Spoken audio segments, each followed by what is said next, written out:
درانه کتونکو السلام علیکم. زه محمد سلمان همدرد د حق غږ پښتو چینل خبري لنډیز کې ستاسو کوربه اوس تاسو پام را اړوم د مهمو خبرونو لنډیز ته.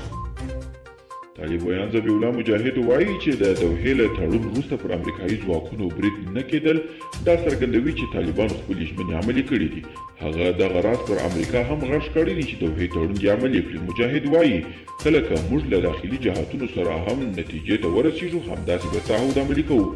ټاکل شوې ده چې مذاکراتي پلاوی نن دوشنبه د دویم پړاو خبرو پیلېدو لپاره پلازمینې دوحې ته لاړ شي. ولسمشر غني تېره ماښام په ار کې د سولې د مذاکراتي پلاوي له غړو سره وکتل او په دې کتنه کې پلاوي ته سپارښتنه شوې چې مقابل لوري سره د اساسي قانون په رڼا کې مذاکره وکړي.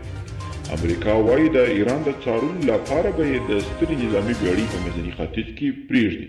تر دې وړاندې داسې راپورونه خپاره شوي وو چې ګواکې امریکا غواړي خپل الوتکې وړونکي سترې بیړۍ نیمټس له منځني ختیځه وباسي، خو اوس امریکا وایي د ایران د څارنې لپاره به پاتې کیږي.